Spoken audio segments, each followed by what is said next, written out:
सब ब्रजवासी बोले मैया लाला 1 वर्ष को है गए और तुमने अभी तक या को नामकरण नहीं कियो। सारे ब्रजवासी कोई कालिया कहवे, कोई कनुआ कहवे, कोई कछु कहवे, लाला को एक नामकरण तो कराओ। यशोदा मैया ने ये बात नंद बाबा से कही। बोले लाला 1 वर्ष को है गए नामकरण ना भयो, लाला के नामकरण की व्यवस्था करो। तो बंधुओं, नंद बाबा के कुल पुरोहित हैं सांडिल्य मुनि। सांडिल्य गोत्रीय ब्राह्मण जो होते हैं वे सांडिल्य मुनि के ही वंश में हैं। ये नंद बाबा के कुल पुरोहित हैं। सांडिल्य मुनि नामकरण करने जानबूझ के नहीं आ रहे। क्यों? क्योंकि वो जानते हैं कि ये नंद यशोदा के बेटा है ही नहीं, ये तो देवकी और वसुदेव के बेटा हैं। और भाई जिनके बेटा हैं, जिस कुल के बालक हैं, उस कुल का कुल पुरोहित नामकरण करे, मैं क्यों करूं? लेकिन बात बतानी नहीं है, नंद बाबा को बहुत बुरा लगेगा अगर उनको पता चलेगा कि बालक उनका नहीं है। इसलिए वो बहाने बना करके वृंदावन आ नहीं रहे, गोकुल आ नहीं रहे। लेकिन मथुरा में बैठे हुए वसुदेव देवकी को चिंता हुई कि हमारे बालकों का नामकरण नहीं हुआ, तो उन्होंने अपने कुल पुरोहित भेजे। कौन? श्री गर्गाचार्य जी महाराज। गर्गाचार्य जी वृंदावन आए। अब कोई विद्वान को देखें तो इच्छा होती है महाराज की ये हमारे घर पधारें, हमारे यहाँ प्रसादी पावें। गर्गाचार्य जी जैसे ही आए तो नंद बाबा ने प्रार्थना की, बोले महाराज आप हमारे यहाँ घर भोजन पर आओ। गर्गाचार्य जी जैसे ही घर पधारे, नन्हे से कृष्ण बलराम को देखा, गुटमुन खेल रहे थे। गर्गाचार्य जी बोले अरे ये कौन के बालक हैं? बोले हमारे ही हैं। कहाँ नाम है? बोले नामकरण नहीं हुआ अभी। नंद बाबा बोले, गर्गाचार्य जी बोले तो फिर हम कर देंगे नामकरण, सांडिल्य मुनि व्यस्त हैं तो हम कर देंगे। नंद बाबा बोले बड़ी कृपा हो जाएगी, आप ही नामकरण कर दो। बोले आज नहीं, कल करेंगे, कल का दिन अच्छा है। आज हम रात्रि आपके घर रुकेंगे, कल सुबह सुबह गौशाला में गैया के समीप बैठ करके आपके लाला का नामकरण कर देंगे। ठीक है। रात में लेकिन ठाकुर जी ने ऐसी लीला करी कि गर्गाचार्य जी महाराज अचंभित हो गए। कैसी लीला करी? गर्गाचार्य जी ने यशोदा मैया से कही, मैया हम स्वयं भोजन बना के पाते हैं, किसी के हाथ का नहीं पाते, आप हमको सामग्री दे दो, हम अपना भोजन बना लेंगे। हमारे शालिग्राम भगवान हैं, सेवा में इनका भोग लगा देंगे, पालेंगे। मैया बोली हाँ भगवान अभी करती हूँ। गोबर का चौका लगाया और खीर बनाने की जितनी सामग्री हैं सब गर्गाचार्य जी को दी। गर्गाचार्य जी महाराज खीर बनाने बैठे। चावल डाले, दूध डाले, केसर डाली, इलायची डाली, सब बढ़िया युक्त जो भी सुगंधित हो सकता था बढ़िया से बढ़िया खीर बना करके, गाढ़ी खीर बना करके अपने ठाकुर जी के सन्मुख पधरा दी। और पधरा करके त्वदीयम वस्तु गोविंद तुभ्यमेव समर्पयेत ग्रहाण सुमुखो भुक्त्वा प्रसीद परमेश्वर। पाओ भगवान। नेत्र बंद करके अपने गुरु मंत्र की माला करने लगे। ठाकुर जी का भोग लगाते समय प्रयास करो कि ठाकुर जी को थोड़ा अकेला छोड़ दो। क्यों? ऐसा भाव माना जाता है कि जब ठाकुर जी का भोग लगाते हैं और हम लोग पर्दा करके बाहर आ जाते हैं या कक्ष से बाहर आ जाते हैं, तो ठाकुर जी अपने सब ग्वाल वालों को वहीं बुला लेते हैं। आ जाओ भैया, लग गया है भोजन, सब पाओ प्रेम से। और फिर ठाकुर जी के सारे ग्वाल बाल प्रकट हो जाते हैं, एक दूसरे को भोजन प्रेम से पवाते हैं। यदि हम वहाँ बैठे रहेंगे तो ठाकुर जी को संकोच होता है अपने ग्वाल बालों को बुलाने में। इसलिए भोग लगाते समय पर्दा किया जाता है, ठाकुर जी का कक्ष बंद किया जाता है। ठाकुर जी अब आप सहज हो जाओ और भोग लगाओ। हमारे वृंदावन के श्री राधा रमन लाल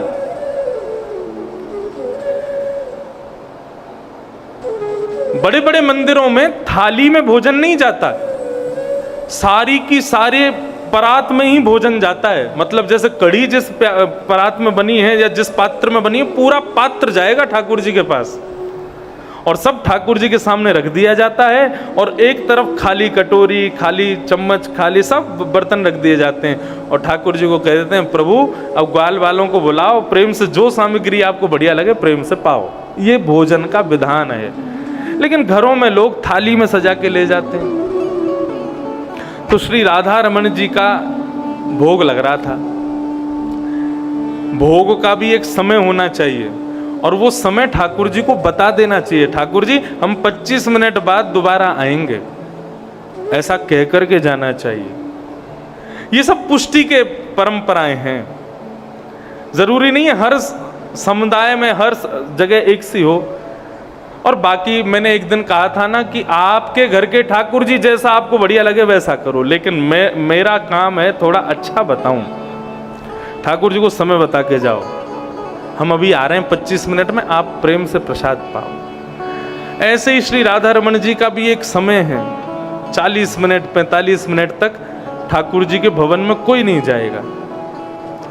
अब गुसाई जी बाहर आकर के किसी से चर्चा कर रहे थे, और चर्चा करते हुए उन्होंने समय देखा नहीं, समय पूरा हुआ नहीं, उससे पहले जैसे ही राधा रमन जी के गर्भगृह में प्रवेश किया, तो गर्भगृह में प्रवेश करते ही क्या देखा कि दूर रखा हुआ चावल का पात्र, उसमें चावल रखे हैं, लेकिन श्री राधा रमन जी के ओष्ठ के नीचे एक चावल चिपका हुआ है। मतलब ठाकुर जी प्रसाद पा रहे थे, तुमने असहज करते हुए भीतर प्रवेश कर लिया, तो ठाकुर जी असहज हो गए, जल्दीबाजी में वो चावल लगा हुआ दिख गया भक्त को।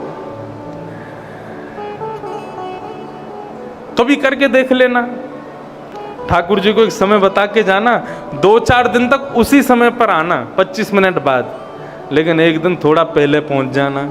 क्या पता ठाकुर जी किसी लीला में करते हुए आपको दर्शन दे दें, वो ऐसा अनुभव उनका हो जाए। हमको तो बहुत बार हुए हमारे लाल जी के, ऐसा लगता है आंख बंद की इन्होंने, कभी कभी लगता है दोनों हाथ ऐसे कर लिए, लेकिन फिर सहज हो जाते हैं। ऐसे अनुभव होते हैं ठाकुर जी के, यदि वो भाव से किए जाएं तो।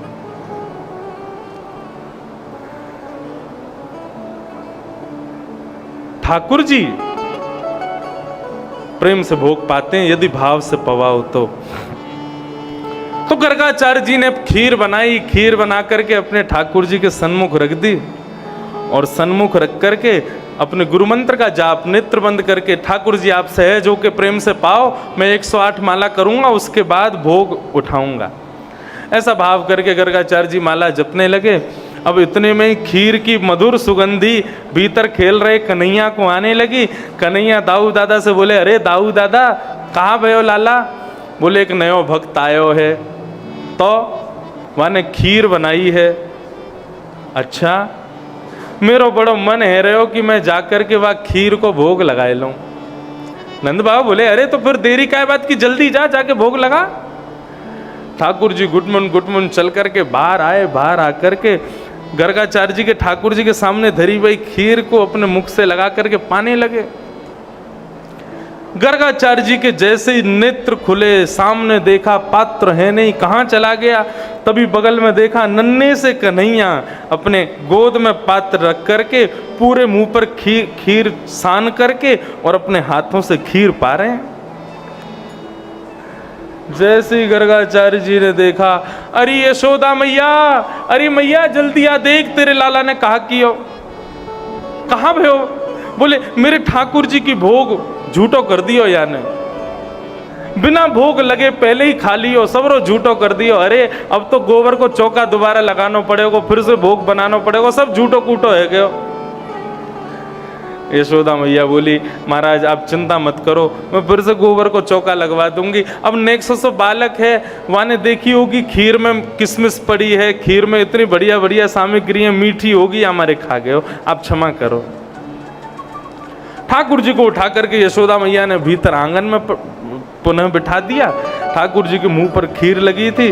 बलराम जी बोले, लाला कैसी लगी खीर? बोले खीर तो बहुत बढ़िया, लेकिन खीर बनाने वालों बहुत बेकार है। क्यों? भोग के काजे पहले हमको बुलाए ले, फिर मैया ते हमारी शिकायत कर दे। कोई बात ना लाला, तू तो दयालु है, तू तो भक्त वत्सल है, कृपा कर। गर्गाचार्य जी ने फिर से खीर बनाई, अपने ठाकुर जी से बोले प्रभु क्षमा करना, छोटा बालक है, पहचान नहीं पाया, आप फिर से भोग लगाओ। त्वदीयं वस्तु गोविंद तुभ्यमेव समर्पयेत् ग्रहाण सुमुखो भुक्त्वा प्रसीद परमेश्वर। और फिर से उसी नियम से जैसे ही माला जपने के लिए बैठे गर्गाचार्य जी, इतने में ही भीतर बैठे ठाकुर जी खेलते खेलते फिर रुक गए। बलराम जी बोले लाला अब कहाँ भयो? बोले अब की बार पहले तो बढ़िया वाली खीर बनी है, तो मेरा तो मन है रो कि मैं जाके खा लूँ। बलराम जी बोले तो खा ले, शिकायत कर दे मैया ते मेरी। बोले अब के ना करेगो, तू चलो जा जा। ठाकुर जी फिर से गुटमुन चल करके गए और खीर का पात्र अपनी गोद में रखा और फिर से खाने लगे, सान सान करके प्रेम से पामे। गर्गाचार्य जी ने जैसे ही नेत्र खोले, जय हो मेरे ठाकुर। यशोदा मैया हम गौशाला जा रहे हैं, हम कहीं और जाके रहेंगे, हमारे ठाकुर जी भूखे प्यासे बैठे हैं और ये तेरो नटखट लाला बार बार आकर के मेरे ठाकुर जी की खीर को खा जाए। मैया बोली बाबा क्षमा कर दो, लाला छोटो है, अबोध है, अभी जाने ना है, मैं याकू कमरा में बंद कर दूंगी, अब नहीं आवेगो ने करके। और मैया ने ठाकुर जी को एक ही हाथ से उठा लिया और उठा करके कमरा में ले जा करके बिठा दिया और बाहर से किवाड़ बंद नहीं किया, केवल गेट लगा दिया और लगा के मैया चली गई। गोबर का चौका लगाया, फिर से सारी सामग्री दी। ठाकुर जी बिस्तर पर चढ़े और बिस्तर के पास जंगले को पकड़ करके गर्गाचार्य जी को गुस्से में देख रहे हैं। अब के बुला, अब के बुला तुम? गर्गाचार्य जी भी देख रहे हैं कितना नटखट बालक है, अब के आके दिखा। भगवान बोले तू बुला तो सही। बोल नहीं रहे हैं, केवल इशारा चल रहा है। और 1 साल का बालक जब गुस्सा करता है कितना प्यारा लगता है, उसको और छेड़ने में मजा आता है कि और गुस्सा करे। और गर्गाचार्य जी दिखा दिखा के ये किशमिश, मिश्री, ये बढ़िया इलायची और ये बढ़िया बढ़िया डाले, ठाकुर जी के मुंह में पानी आवे। बोले तू भोग लगा। जैसे ही भोग धरा करके और नेत्र बंद किए गर्गाचार्य जी ने, त्वदीयं वस्तु गोविंद। ठाकुर जी जंगला से नीचे उतरे, किवाड़ खोली, गुटमुन चल कर के गए, खीर का पात्र उठा के गोदी में रखा और जैसे ही खाना प्रारंभ किया, गर्गाचार्य जी को पता लग गई बालक आ गया। तुरंत जैसे ही पकड़ने के लिए आंख खोली तो नन्हे से कन्हैया की ही 4 भुजाएं प्रकट हो गई। शंख चक्र गदा पद्म धारण करके नन्हे से कन्हैया ने श्री गर्गाचार्य जी को दर्शन करा दिया। और सुख की बात तो ये, ठाकुर जी अपनी एक भुजा से जिससे खीर खा रहे थे, सने भय मुख पर लगी हुई खीर को ही लेकर के गर्गाचार्य जी को पवा रहे। गर्गाचार्य जी के नेत्र सजल हो गए, चरणों में प्रणाम किया, भगवान मुझे क्षमा कर दो, मैं आपके रूप को पहचान नहीं पाया।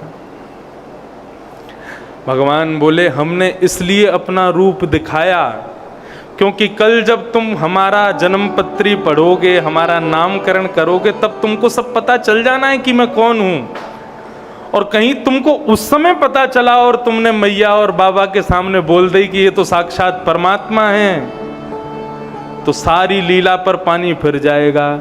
इसलिए अभी हमारा दर्शन कर लो, कल मुंह बंद रखना अपना, बोलना नहीं मैया से कि मैं कौन।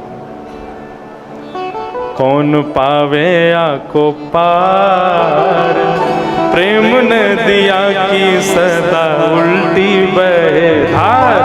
कौन पावे आको पार, प्रेम नदिया की सदा उल्टी बहे धार। विधाता को क्या जरूरत है अपनी प्रभुता छुपाने की? भगवान को क्या जरूरत है कि यशोदा मैया को नहीं पता चले, नंद बाबा को नहीं पता चले, ब्रजवासियों को पता नहीं चलना चाहिए कि मैं भगवान हूं। क्यों? क्योंकि यदि इनको पता चल गया कि ये भगवान है तो मुझे छूने से पहले हाथ धोएंगे। यशोदा मैया मारवे से पहले 10 बार सोचेगी भगवान है। नंद बाबा गोदी में नहीं उठाएंगे, सोने की पालकी में लेके जाया करेंगे, बोले भगवान है। मुझे ये प्रभुता नहीं चाहिए, मुझे प्रेम चाहिए। और प्रेम कब मिलेगा? जब मैं अपनी प्रभुता को त्यागूंगा। और वो प्रेम, वो प्रभुता जाएगी कब? जब प्रेम प्रकट होगा। ये प्रेम की वजह से ही सारी लीलाएं हो रही हैं, ये प्रेम के लिए ही ठाकुर जी सब कुछ कर रहे हैं। इसलिए हमारे ब्रज में गाते हैं, कौन पावे आको पार, प्रेम नदिया की सदा उल्टी बहे धार। कौन पावे आको पार, प्रेम नदिया की सदा उल्टी बहे धार। ओ देखो मैं सुनाऊं एक बात अन में, देखो मैं सुनाऊं एक बात अन में, देखो मैं सुनाऊं एक बात अन में, देखो मैं सुनाऊं एक बात अन में। कैसी बात? ब्रह्म निराकार रहो गोकुल में खेल, ब्रह्म निराकार रहो गोकुल में खेल। ओ ब्रह्म निराकार रहो गोकुल में खेल। ब्रह्म निराकार रहो। कहाँ पे? नंद यशोदा के द्वार, यशोदा के द्वार, नंद यशोदा के द्वार, यशोदा के द्वार। हाँ भैया, प्रेम नदिया की सदा उल्टी बहे धार। कौन पावे आको पार, प्रेम नदिया की सदा उल्टी बहे धार। एक मधुर भाव बताऊं। ब्रह्मा जी एक दिन भगवान को ढूंढने निकले। नारद जी बोले मैं देखूं भगवान कहाँ रहते हैं। वैकुंठ में घूम आए, नहीं मिले। स्वर्ग में ढूंढ लिया, नहीं मिले।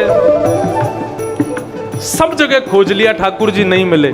किसी ने कहा वेद पुराणों में ठाकुर जी रहते हैं। नारद जी ने महाराज खोल करके पढ़ने शुरू किए, लेकिन ठाकुर जी नहीं मिले। नारद जी बोले मैंने सब जगह ब्रह्म को देख लिया, सब जगह परमात्मा को खोज लिया, मुझे कहीं नहीं मिले। लेकिन एक दिन मैं वृंदावन में घूम रहा था। बोले अच्छा, फिर क्या हुआ? बोले वृंदावन में जैसे ही नंद भवन के बाहर से निकला तो मैंने क्या देखा? बोले क्या देखा? यस्यालिंदे ब्रह्म वसिता। मतलब बोले कि पुराने घरों में लोग पहले दहली बनाते थे ऊंची ऊंची। आज भी आप पुराने मंदिरों में जाओ तो वो दहली पार करनी पड़ती है, उस पर ऐसे ऊपर चढ़ के जाते हैं, ऊंची होती है। दक्षिण भारत में तो बहुत होते हैं। क्यों? कहीं कोई छोटे छोटे कीतर वगैरह ये घर में ना घुस जाए, इसलिए अपनी सेफ्टी के लिए लोग ऊंचे ऊंचे बनाते थे। नंद बाबा के घर की कुछ ज्यादा ही ऊंची थी। नारद जी बोले मैंने क्या देखा? बोले श्रुति में परे स्मृति में परे भजन्तु भव भीता नीतिम अपरे, लेकिन अहम तु नंदम वृंदे यस्यालिंदे ब्रह्म वसिता। लेकिन जैसे ही मैं वृंदावन में नंद भवन के सामने से जाने लगा तो मैंने क्या देखा? नंद भवन के द्वार की दहली पे नन्ना सा एक बालक लदा हुआ। लदा हुआ समझते हैं? लदा हुआ जानते हैं? लदा हुआ मतलब जैसे आप देखना बच्चे कभी कभी सीढ़ी उतरते हैं तो सीढ़ी बहुत नीची अगर हो, बहुत ऊंचाई पर हो तो एक बार उतरने के बाद फिर वो उल्टे हो जाते हैं और फिर पेट के बल नीचे उतरते हैं खिसक खिसक करके। तो जो पेट के बल जब हम सीढ़ी पर वो बालक आ जाते हैं उसको कहते हैं लदना। या फिर और सरल समझो, हम पीठ पे किसी को लाद लेते हैं। मतलब दहली पार कर रहे थे ठाकुर जी, चढ़ तो गए, अब जैसे ही पल्ली तरफ उतरे तो वो इतनी नीचे थी कि ठाकुर जी उस पर लदे रह गए। अब नीचे अपने पैर के अंगूठे को घुमा रहे हैं कि कहाँ है जमीन, मैं नीचे कैसे उतरूं? मैया मोकू बचाइयो, बाबा मोकू बचाइयो, मैं गिरवे वारो हूं। नारद जी बोले मैंने वहां ब्रह्म को देखा। नंद बाबा की दहली पर लदा हुआ मैंने कन्हैया को देखा। किसके कारण? बोले प्रेम के कारण। ओ प्रेम नदिया की सदा उल्टी बहे धार। प्रेम नदिया की सदा उल्टी बहे धार। कौन पावे आको पार, पावे आको पार। प्रेम नदिया की सदा उल्टी बहे धार। प्रेम नदिया की सदा उल्टी। और कैसो प्रेम? ओ जननी की गति दई पूतना कूपे जननी की गति दई पूतना कुबेर जननी की गति दई पूतना कूपे जननी की गति दई पूतना कुबेर विष देने आई पाई मुक्ति ठेलम ठेला विष देने आई पाई मुक्ति खुले स्वर्ग के किवाड़ स्वर्ग के किवाड़ खुले स्वर्ग के किवाड़ स्वर्ग के किवाड़ हाँ प्रेम नदियाँ की सदा उल्टी बहे धार कौन पावे पार प्रेम नदिया की सदा उल्टी बहे कौन पावे आपको पार प्रेम नदियाँ की सदा उल्टी बहे धार कौन पावे आपको पार प्रेम नदिया की सदा उल्टी बोलो नंद नंदन भगवान की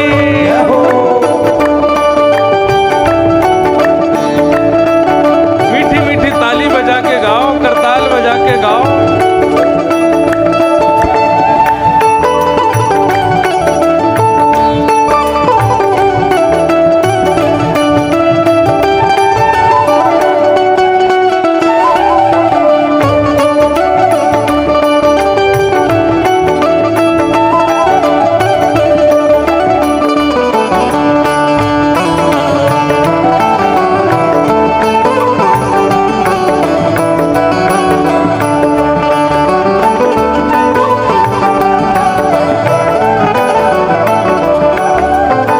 विष्णु अवतार विश्व पोषण करन विष्णु अवतार विश्व पोषण करन विष्णु अवतार विश्व पोषण करन विष्णु अवतार विश्व पोषण करन सोई करे चोरियां अहिर घरन सोई कर चोरियां अहिरन भगवान क्यों आए थे? धर्म संस्थापनार्थाय संभवामि युगे युगे। भगवान कहते हैं गीता में मैं धर्म की स्थापना करने आता हूँ। और क्या कर रहे हो ब्रज में? सोई करे चोरियां अहिर घर। यही धर्म स्थापित हो रहा है आपका। हाँ सोई करे चोरियां अहिर घर निज प्रभुता विसार प्रभुता विसार निज प्रभुता विसार प्रभुता विसार। हाँ भैया प्रेम ने दिया की सदा उल्टी बहे कौन पावे आपको पार प्रेम नदिया की सदा उल्टी बहे कौन पावे आपको पार प्रेम नदिया की सदा उल्टी बहे धार कौन पावे आपको पार प्रेम नदिया की सदा उल्टी। आप कहोगे महाराज जी हमें भी तो बताओ कैसी धार बहती है प्रेम की? उल्टी धार। सबके बस की बात नहीं है इसको समझना, ना किसी के पल्ले पड़ती है। प्यार की बातें समझ आ जाएंगी आपको, लेकिन प्रेम की चर्चा समझ में नहीं आ सकती है, क्योंकि वो समझने का विषय नहीं है। जो समझने का विषय वो समझो, प्रेम तो अनुभव का विषय है, वो समझने का विषय नहीं है। प्रेम को प्रमुख वही वृंदावन धाम, प्रेम को प्रमुख वही वृंदावन धाम, प्रेम को प्रमुख वही वृंदावन धाम, प्रेम को प्रमुख वही वृंदावन धाम। ओ प्रेम हित पायो श्याम रसिया ने नाम, प्रेम हित पायो श्याम रसिया ने याय जाने कहाँ गवार, जाने कहाँ गवार, याय जाने कहाँ गवार, जाने कहाँ गवार। हाँ प्रेम नदिया की सदा उल्टी बहे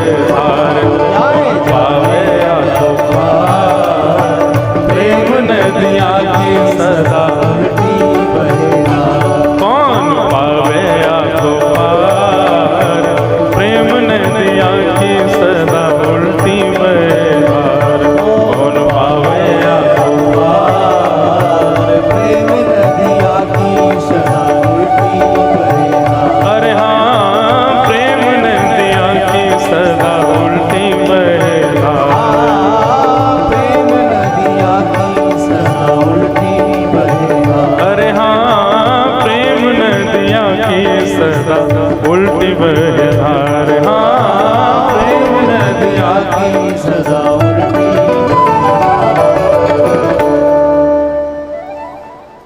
प्रेम को प्रमुख वही वृंदावन धाम। हमारे वृंदावन का एक और नाम है प्रेम नगर। वो प्रेम का प्रमुख है। हमारे यहाँ ये नहीं कहते बिहारी जी को दर्शन करवे जानो है, राधारमन लाल जी को दर्शन करने जानो है, श्री जी बाबा को दर्शन करने, नहीं, हमारे यहाँ कहते हैं लाला को दर्शन करने जानो है। बरसाने में कहेंगे लाडली को दर्शन करने जानो है। ये प्रेम है। वहां प्रभु को प्रभु नहीं, वहां प्रभु को अपना लाल समझते हैं, अपना मित्र समझते हैं। वो वृंदावन।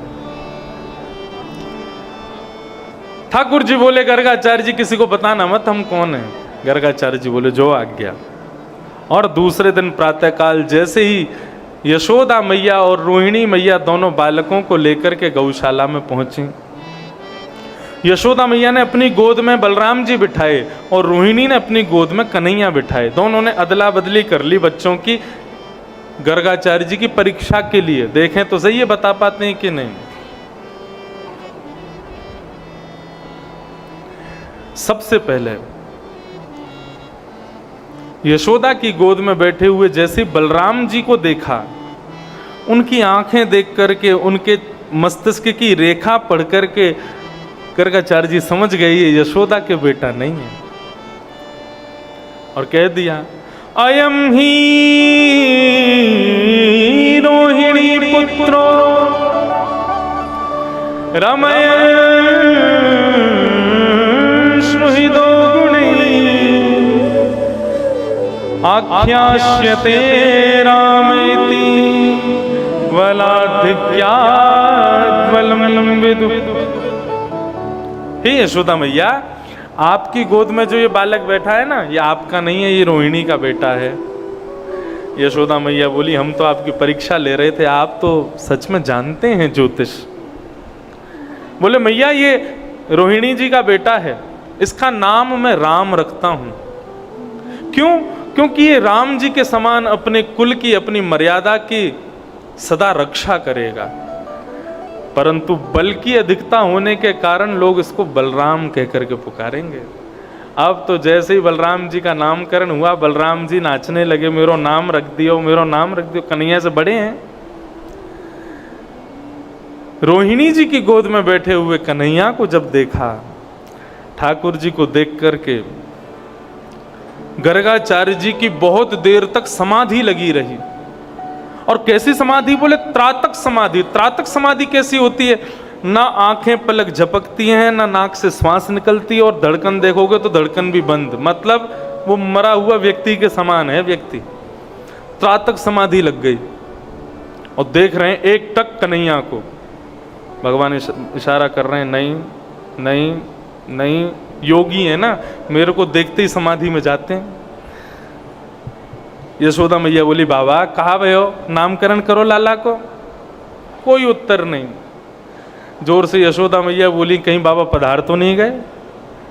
मेरे लाला को जब से जन्म भयो कोई ना कोई विघ्न आ तो ही रहे, कभी कोई राक्षस आ जाए, कभी कछू है जाए, कभी कछू है जाए। आज मेरे लाला के नामकरण तो नामकरण कर रहे, वारो ही पधार गो। बाबा पधार गए। तब जाकर के उनको होश आया। बोले अरे नहीं नहीं, हम थोड़ी सोच में थे। अब संत जन बताते हैं कि गर्गाचार्य जी क्या सोच रहे थे, जानते तो वो थे कि ये भगवान है। तो एक संत का भाव मुझे बहुत अच्छा लगा। वो क्या कहते हैं कि गर्गाचार्य जी की जीव पर हिंदी वर्णमाला के जितने भी अक्षर हैं वो आपस में एक दूसरे से लड़ाई कर रहे हैं। क्या लड़ाई कर रहे हैं? बोले परमात्मा का नामकरण होने वाला है, हमसे नाम होना चाहिए, तो एक दूसरे को अक्षर खींच रहे हैं। बोले तू हट मुझसे नाम आएगा, तू हट मुझसे नाम। तो इसलिए गर्गाचार्य जी की जीभ सुन्न पड़ गई, वो सोच ही नहीं पा रही कि क्या नाम रखा जाए। अंत में गर्गाचार्य जी महाराज ने कहा मैया आपके इस लाला के बहुत नाम होंगे, एक नाम से ये नहीं जाना जाएगा। बहुनि संति नामानि रूपाणि च सुतस्यते। जैसी जैसी लीला करेगा, जैसे जैसे रूप धारण करेगा, सोई सोई इसके नाम बदलते रहेंगे। मैया बोली कोई एक नाम धर जाओ लाला को।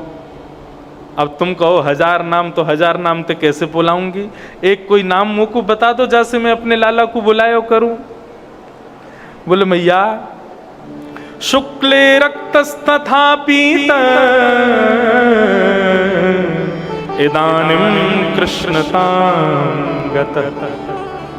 माँ आपका ये लाला पहले कभी गोरा बन के भी आया था, शुक्ल वर्ण का इसका अवतार हुआ था, कभी ये रक्त वर्ण का भी हुआ है, कभी पीत वर्ण का हुआ है, इस बार ये सांवला हुआ है। कृष्ण मतलब एक प्रकार से काला होता है, शब्द कृष्ण शब्द का अर्थ काला होता है। आपका ये लाला इस बार सांवला है, थोड़ा कृष्ण कलर, कृष्ण रंग है इसका, इसलिए इसका नाम भी मैं कृष्ण रखता हूँ। बोलो बाल कृष्ण लाल की जय। ठाकुर जी का नाम रख दिया क्या? कृष्ण। कल मैंने इस शब्द का अर्थ बताया था, जिसका नाम गुणानुवाद करने से निवृत्ति हो जाए वो कृष्ण है। गहराई जहां होती है ना जल में, वो जल भी काला होता है। आकाश जब अपनी वस्तुओं को सबके सामने प्रस्तुत करता है, अपने खजाने को सबके सामने खोलता है, तो वो भी काला हो जाता है। ऐसे ही ये द्योतक है, ठाकुर जी का रंग एक द्योतक है। किस चीज का द्योतक? कि वो अत्यंत गहराई और अत्यंत विविध प्रकार के खजानों से युक्त हैं, वो साधारण नहीं है। और एक बात कहूं तो कृष्ण रंग काला भी नहीं होता। कौन सा होता है? पूरे विश्व में जितने भी रंग हैं, सब रंगों को जब मिला दोगे ना, सबको घोलने के बाद कृष्ण रंग प्रकट हो जाएगा, वो कृष्ण का रंग है।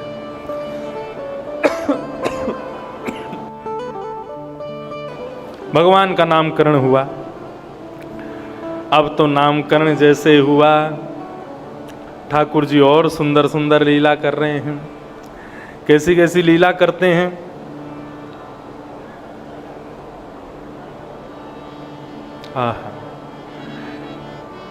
मैया का हाथ पकड़ करके लाल जी चलना सीख रहे हैं।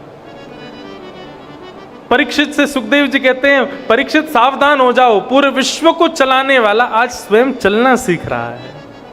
ठाकुर जी धीरे धीरे धीरे धीरे अपने चरण आगे रखते हैं, और जैसे ही यशोदा मैया हाथ छोड़ती है तो ठाकुर जी भयभीत हो जाते, मैया कहाँ, आगे बढ़ ही नहीं पाते। क्यों? आगे बढ़ा तो गिर जाऊंगा। मैया कहती लाला आजा आजा आजा। जैसे ही ठाकुर जी को आगे बुलाती हैं, आगे जाती, ठाकुर जी धम्म से गिर जाते हैं। ठाकुर जी धीरे धीरे उठना सीख रहे हैं, धीरे धीरे चलना सीख रहे हैं। नंद भवन में जितने भी खम्भे हैं, उन खम्भों में मणियां लगी हैं। ठाकुर जी एक खंबे से अपने आप को छोड़ते हैं और धीरे धीरे संभालते हुए दूसरे खंबे की ओर जाते हैं, और दूसरे खंबे में लगी हुई मणि में जब स्वयं को देखते हैं, उस मणि में अपना मुखमंडल देख करके ठाकुर जी किलकिल करके हंसने लग जाते हैं। उनकी 2 दतुइयां दिख रही हैं, ऐसे प्यारे कन्हैया लग रहे हैं। आज नंद बाबा जैसे ही गौशाला से घर पर पधारे, तो बाबा को देख करके ठाकुर जी जोर जोर से हंसने लगे। जैसे ही बाबा पास गए तो ठाकुर जी धीरे से बोले बाबा। अब तो जैसे ही बाबा बोला, नंद बाबा तो महाराज बिल्कुल इतने उत्साहित हो गए, इतने आनंदित हो गए। अरे यशोदा, अरे सुन सुन सुन, लाला कहाँ बोलो? बोले कहाँ बोलो? बोली यानी बाबा बोली। लाला ने फिर से बोल के देखा, बोलो बाबा। तो मैया को देख करके बोले मैया। अब तो मैया बोले, बाबा बोले, अब तो यशोदा मैया नाच रही है, नंद बाबा नृत्य कर रहे हैं, पूरे ब्रजमंडल को निमंत्रण कर रहे हैं। अरे आज लाला ने हमारो नाम बोलो है। बलराम जी आए, आकर के बोले लाला मुँह भी बोल दे भैया ना मैया। एक बार बोल दे भैया ना मैया। बोले एक बार बोल भैया। अब जैसे ही लाल जी बोले भैया, अब तो बलराम जी की खुशी का ठिकाना नहीं। पूरा ब्रजमंडल नृत्य कर रहा है, सब गोपियां जा जा करके अपना नाम बुलवा रही हैं, और ठाकुर जी तोतली भाषा में उनका नाम बोलते हैं। जैसे ही नाम बोलते हैं वो गोपी नाचने लग जाती है। सब ब्रजवासी जाकर के नंद भवन में उत्सव मना रहे हैं, आनंद मना रहे हैं। सूरदास जी इस भाव को अपने भावों में कहते हैं। क्या कह रहे हैं? कहने लगे मोहन मैया मैया कहने लगे मोहन, मैया मैया कहने लगे मोहन, मैया मैया कहने लगे मोहन, मैया मैया। पितानंद सो बाबा रे बाबा, पितानंद सो बाबा रे बाबा। आज कथा नहीं है, आज तो केवल गाओ, आज तो केवल नाचो, आज तो केवल आनंद मनाओ। पितानंद सो बाबा रे बाबा, पितानंद सो बाबा रे बाबा। और हलधर सो भैया, और हलधर सो भैया, और हलधर सो भैया, भैया भैया कहने लगे मोहन, मैया मैया कहने लगे मोहन, मैया मैया कहने लगे मोहन, मैया मैया कहने लगे मोहन, मैया मैया। नंद नंदन भगवान की जय हो।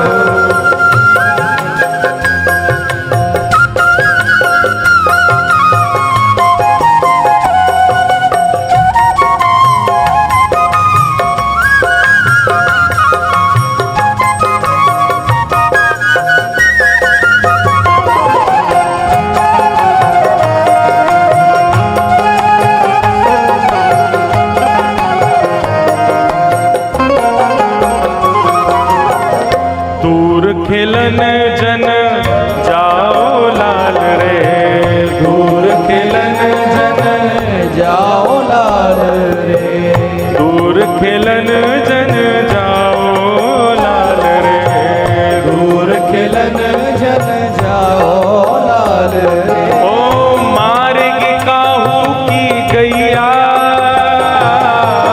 मार्ग काहू की गैया। ठाकुर जी चलना सीख गए ना, तो नंद बाबा जब गैया लेके जाते हैं चराने, तो ठाकुर जी बछड़ा बछियाओं को पकड़ते, मैं भी चराने जाऊंगा। मैया कहती लाला तू नंद भवन में ही चरा ले। ठाकुर जी कहते मैं भी बाहर जाऊंगा चरावे। बोले तू बाहर यदि गयो तो बाहर इतनी बड़ी बड़ी कोई की गैया है, कोई तो को मारेगी लाला, बाहर मत जा। दूर खिलन जन जाओ लाल रे, दूर खिलन जन जाओ लाल रे। ओ मार्ग काहू की गैया, मार्ग काहू की गैया, मार्ग काहू की गैया, गैया गैया कहने लगे मोहन, मैया मैया कहने लगे मोहन, मैया मैया कहने लगे मोहन, मैया मैया कहने लगे मोहन, मैया मैया। मणिखम्मन प्रति बिंब विलोकत, मणिखम्मन प्रति। बिंब बिलो। ठाकुर जी मणि में जब खुद को देखते हैं तो क्या करते हैं, सूरदास जी बता रहे हैं, जब स्वयं को देखते हैं दर्पण में, तो जैसे हम लोग श्रृंगार संवारते हैं, ठाकुर जी श्रृंगार विंगार नहीं संवारते।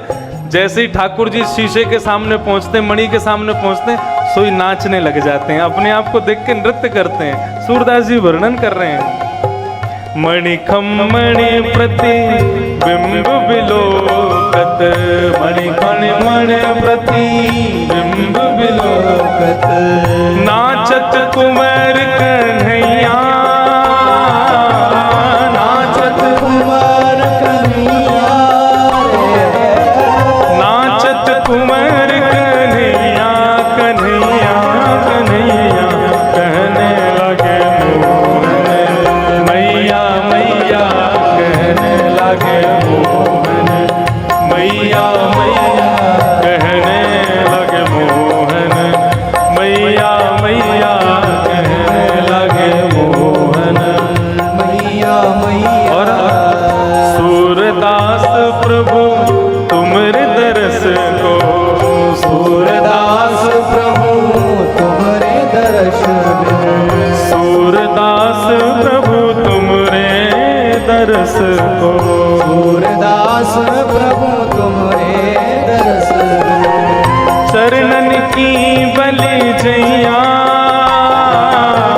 चरणन की बल जैया, चरणन की बल जैया, चरणन की बल जैया, हो चरणन की बल जैया, जैया जैया कहने लगे मोहन मैया मैया। कहने लगे मोहन मैया मैया, कहने लगे मोहन मैया मैया कहने लगे, मोहन मैया मैया, कहने लगे मोहन मैया मैया कहने लगे, मोहन मैया मैया कहने लगे मोहन मैया मैया कहने लगे मोहन मैया मैया। ऐसी छोटी छोटी लीलाएं ठाकुर जी की इतना सुख प्रदान कर रही हैं सब ब्रजवासियों को। अब ठाकुर जी हो गए 3.5 वर्ष के। अब तो महाराज ऐसे हो गए हैं जैसे मानो स्प्रिंग कहीं रख दो तो वहां टिकते ही नहीं है, कोई कहीं भी बैठा दे तो वहां दिखेंगे ही नहीं। ऐसी स्थिति हो गई कि मैया ने लाकर के क्षुद्र घंटे का बांधी लाला के कमर पे। एक दिन बता रहा था ना मैं, ठाकुर जी को सूरदास जी एक पद में वर्णन करते हैं, मुझे याद नहीं आ रहा पद। ठाकुर जी को जन्मदिन पर गिफ्ट दिया मैया ने। क्या गिफ्ट दिया? कौंधनी दी लाला को। और कैसी कौंधनी? उसमें छोटी छोटी छोटी छोटी घंटियां लगी हैं। अब जैसे ही वो कौंधनी मैया ने लाल जी को पहनाई, सो लाल जी नीचे बैठ करके मैया पहना रही थी, तो लाल जी ने मैया के कंधा पे हाथ धरो और अपनी कमर को हिला हिला करके वह घंटी को बजा रहे हैं। और अब उस घंटी को सबको सुनाने जा रहे हैं, पूरे ब्रजमंडल में, गोकुल में सबको दिखाने जा रहे हैं, देखो मैया ने मुंह को कहा दियो। तो कैसे जाते हैं? बड़े धीरे धीरे चल करके जाते, कहीं बज नहीं जाए। मधुमंगल, श्रीदामा, ये सब भगवान के छोटे छोटे ग्वाल बाल हैं। 3.5 वर्ष के भगवान, तो ग्वाल बाल कितने बड़े बड़े? बोले ग्वाल बाल सब बड़े थे ठाकुर जी के, कोई 7 साल का, कोई 8 साल का, एक छोटा था बस। और वो भी इतना छोटा था कि ठाकुर जी की उंगली पकड़ करके चलता था। 3.5 वर्ष का बालक किसी को उंगली देवे अपनी तो सोचो सबसे छोटा कितने साल का होगा। इनका एक मंडल है, बाल गोपाल चौर्य प्रचार प्रसार मंडल, और उस मंडल के अध्यक्ष हैं कौन? नंद नंदन श्री कृष्णचंद्र जी महाराज। इस मंडल का काम क्या है? बोले गोकुल में जितने भी बालक जन्म लेते हैं उस बालक की पूरी खोज खबर की जाती है। कब जन्म हुआ, कितने बजे हुआ, कैसे हुआ, कहाँ हुआ, उस बालक का नामकरण क्या? बोले नाम लिख करके सब ग्वाल बाल ला के कन्हैया को देते हैं। लाला, तीसरी गली में एक गोपी के एक लाला भयो है, ठीक है 3 साल इंतजार करो, 3 साल बाद हमारी कमेटी में नया मेंबर आएगा, 3 साल का हो जाएगा तो उसको अपने यहाँ दाखिल करवा लेंगे। ऐसी ठाकुर जी की लीलाएं चल रही हैं। क्षुद्र घंटे का जाते हैं ठाकुर जी और श्रीदामा वगैरह के पास जाकर के और जोर जोर से मटक मटक करके अपनी क्षुद्र घंटिका की ध्वनि को सुनाते हैं। बालक सब आनंदित हो जाते हैं। ऐसी ठाकुर जी की मधुर लीलाएं चल रही हैं।